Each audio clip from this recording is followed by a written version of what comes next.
ইতিহাসের পাতায় নাম লিখলেন কুর্টিস স্ক্যাম্পার। যেন তেন ইতিহাস গড়েননি, 5 বলে 5 উইকেট নিয়েছেন আয়ারল্যান্ডের এই অলরাউন্ডার। আয়ারল্যান্ডের ইন্টার প্রভিন্সিয়াল টি-20 ট্রফিতে নর্থ ওয়েস্ট ওয়ারিয়র্সের বিপক্ষে 2.3 ওভারে 16 রান দিয়ে 5 উইকেট তুলে নিয়েছেন তিনি। 189 রানের লক্ষ্য পূরণ করতে নামা ওয়ারিয়র্স 5 উইকেটে 87 রান তুললেও স্ক্যাম্পারের ঝড়ে 88 রানেই গুটিয়ে যান তাদের ইনিংস। নিজের দ্বিতীয় ও তৃতীয় ওভারে এই অবিশ্বাস্য কীর্তি গড়েন মুনস্টার অধিনায়ক। 12তম ওভারে জোয়ার্ড উইলসনকে ফিরিয়ে শিকারের শুরু। ওভারের শেষ বলে আউট করেন গ্রাহাম হিউমকে।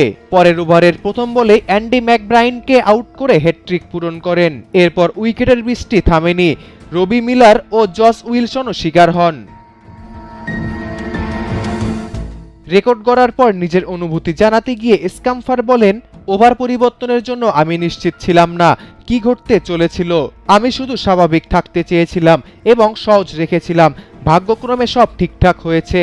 আর যদি আরও একজন ব্যাটার থাকলে 6 বলে 6 উইকেট সম্ভব হতো কিনা এই প্রশ্নে হাসতে হাসতে স্ক্যাম্পার বলেন, না, মনে হয় না এমন হতো। যা হয়েছে সেটাই যথেষ্ট।